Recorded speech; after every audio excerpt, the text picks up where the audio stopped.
Hey, what's up, everybody? This is Riddler. I just wanted to make a quick Ocarina route tutorial because I've had some people wanting to learn it recently. So the Ocarina route, as opposed to the bow route for any percent no ace, is in theory a little bit slower, but it eliminates the RNG related to the end of the final boss by using a trick called Death'll Skip, which utilizes the Ocarina, hence Ocarina route in the name. So we'll just go ahead and jump into the run. It is fairly similar for parts of it to the bow route, but the boss fight especially is going to be a lot different. So to start, you're going to want to be playing on the Japanese 1.1 version of the game. The reason being is that Moldorm dies a little bit faster on version 1.1 versus on version 1.0. And there are no version 1.0 exclusive tricks used in this route, so 1.1 is the fastest. All you need to do is just start a file. The length of the file name doesn't really matter, and there's no arbitrary code execution going on, so you can just title it whatever you want, and then you can go ahead and get started. So the biggest changes, as opposed to the bow route, are going to be going into the doghouse twice during this run, as opposed to just one time, and doing Death'll Skip on the final boss rather than fighting it with the bow and arrow. So you'll want to just go ahead and grab the shield, and then we're going to go down and get the sword. Another thing in this route is that your health is actually going to matter, whereas in the bow route it doesn't really make a difference. So we're going to be trying to preserve as much health as we can throughout the run. So the approach to the sword is going to be mostly the same. You're just going to want to play it safe here and avoid taking the damage boost, and you'll just walk to the right instead of damage boosting off of that urchin there.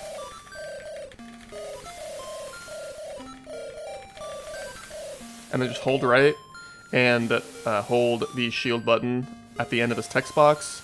And if you're holding right and holding shield, you'll grab the sword before the dialogue is over. And if at any point I'm doing something confusing in the run, I do have my inputs on screen here. So I'm going to save this state right here. So immediately when you get the sword, you're going to start going back up towards the doghouse and killing a specific number of enemies. So I'll go ahead and load this back up.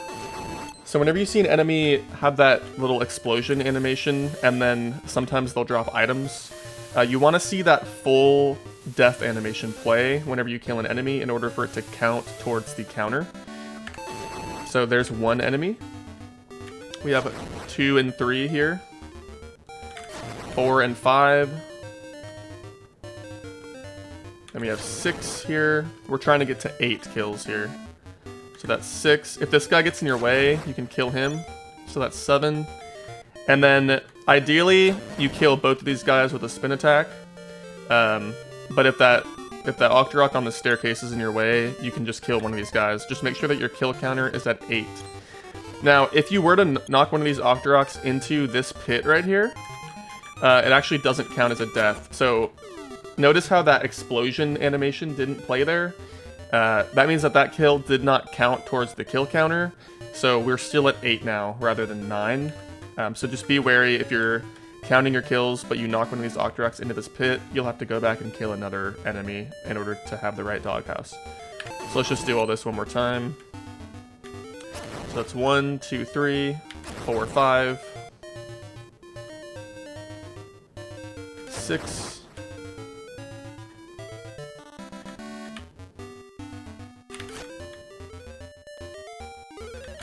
7, 8. And that's what that spin attack would look like. So now that we have our 8 kills, we're going to go ahead and do the doghouse glitch. So we're going to do a wall clip into this doghouse. So just make sure you clip a couple of pixels to the left into the doghouse, walk down, and then hold down left to enter the doghouse from the backside. And you'll get loaded into the doghouse glitch world. So doghouse 8 has some different movement from doghouse 2. If you're familiar with the bow route, you'll know that Doghouse 2 is how you get to the boss room, what we're doing right now is we're going to go get the Ocarina. So this is where you end up when you first get into the doghouse. In order to gain control of Link, you need to hold up and left, and you'll go up to this screen here. And now you'll just follow this path. You'll notice that these blocks act as walls if you hit them from the bottom or the top. But otherwise, most collision in this doghouse is gone. So we're going to go up and to the left here. So go up, and then you'll go left on this tile. We're going to keep going up and left until you hit this screen. Now we're just going to go straight up. And you'll dodge that staircase there at the bottom, and then just continue up on this second tile over. Dodge that wall. And this chest here contains the Ocarina.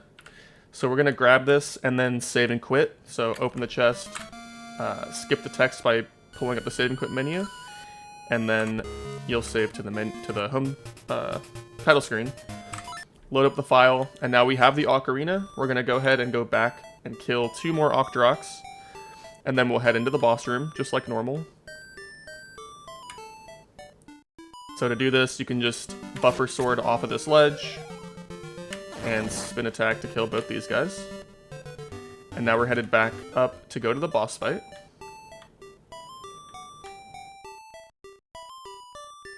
And this will be the same doghouse movement as the bow route if you're familiar with the bow route. So we're going to go down, dodge this doorway, because if you don't, you will drown in it. So we're going to go underneath and come back up. There's some fast movement here. I'm going to ignore the fast doghouse movement for this tutorial. It's meant to be more of a beginner tutorial. So we're going to go to the right here and line up with this bed and walk up. Then we're going to follow this wall and then go left one screen. Follow that wall and then go to the right, and then you'll go down right here to enter. Now we're going to do the blob quick kill, so you can line up with this corner here. I'm going to save it, or I have a state saved here, so I'll explain this a little bit. So you'll want to have your sword facing either left or right. I prefer the left because it's easier to have a good position here. All you need to do is line up with this corner, just walk straight down until you can't move anymore, and then move to the right to where you're sort of centered on where the blob spawns. So I'll show it to you properly here. So walk down, be sure you don't wall clip here, and then you will catch him on your sword. And if you catch him like that and he just falls through, it's just bad RNG. So I'm just gonna go ahead and keep trying this until it works out.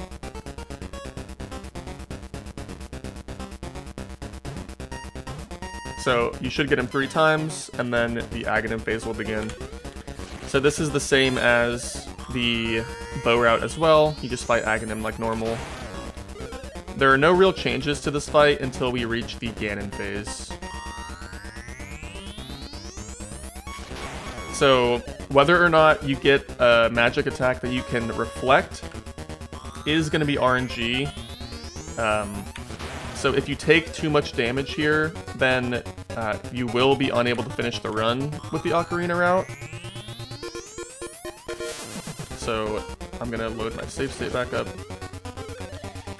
You want to have at least 1.5 hearts after the Ganon phase is over in order to complete the run for Ocarina route.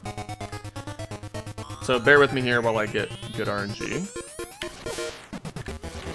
Aghanim's not being very kind today. There we go. So now we're going to fight Moldorm.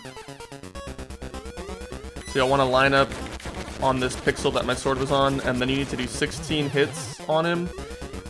You can attack him more than needed if you're on version 1.1, and it won't make any difference here. If you keep slashing, he'll just die at the right timing. So let me just kill him real quick, and then we can make a new save state. We can go over how Death Will Skip works. So again, line up with your sword around this pixel. Whoops. And you want to time that spin attack right after he spawns. So now we're going to fight Ganon. So this is where things change. We're going to do 3 attacks here, and then walk into this corner. And you're going to want to pause when that bat is in between Ganon's right 2 fingers. So you can see right now the bat is right on top of that rightmost finger. You're actually unable to pause buffer this to get it to get that first bat to be in the right position, because the bat timer is not exactly 1-to-1 with the frames when you pause. So I'm gonna have to restart this save state here to show you the proper way to do this. Wow. Okay.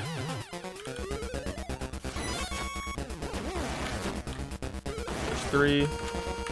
Yeah, I made a save state here so that I can try to go over this. So this is the frame that I look for.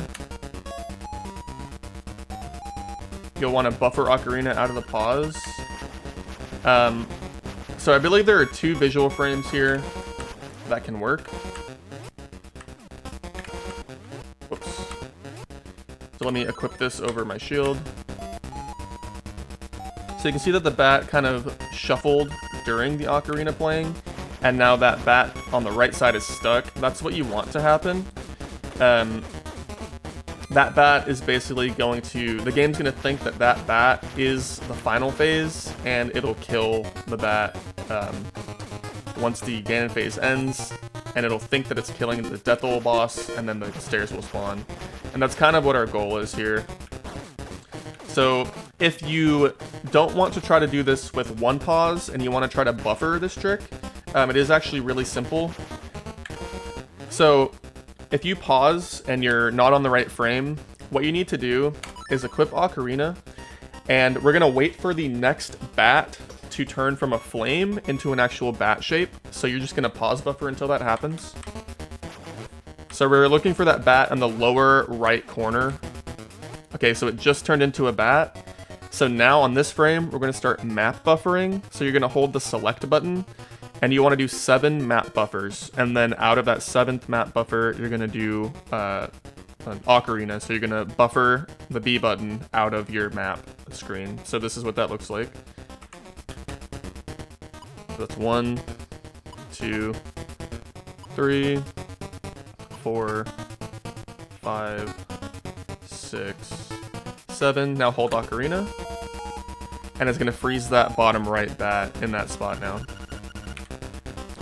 And that's how you can buffer this trick. It works for any one of the bats. It doesn't matter which position it's in. As long as you pause buffer to the very first frame that the bat turns from a flame into a bat, then it'll work. So once you get the bat frozen, you just have to kill Ganon. Again, try to take as little damage as possible. You will need 1.5 hearts to survive here. Kill this Landmola phase, and then Death Hole's going to spawn. You'll notice that Death Hole's eye explodes where the bat was, and then this dialogue will pop up.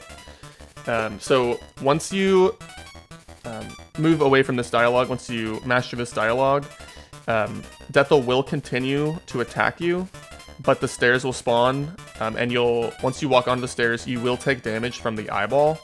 You'll take 1 full heart of damage. So in order to keep Link safe here, I'm going to walk away from Death Hole so that the arm swinging doesn't hit me, and then I'll walk onto the stairs, and you'll see me take 1 full heart of damage.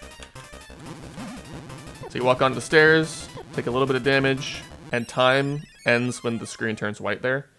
But that's basically it for the Ocarina route. It's fairly straightforward, and the Death Hole skip trick isn't too hard as long as you buffer it. And again, it's going to be pause buffer until you see the bat appear where the flame is, and then it's 7 map buffers, and then buffer Ocarina out of that. But that's basically it. As long as you have a heart and a half at the end there, you're going to be able to finish the run. If you want to play it a little bit more risky, if you have a lot of health, you can walk into his eye first to get a few iframes, and then you're closer to the stairs. But otherwise, that's the end of the run. So I hope this helped, and if you need any other assistance on the game, or if you're interested in the bow route, I do have some tutorials for that as well. But yeah, that's it. Thanks for watching, and again, I hope this helped. Peace.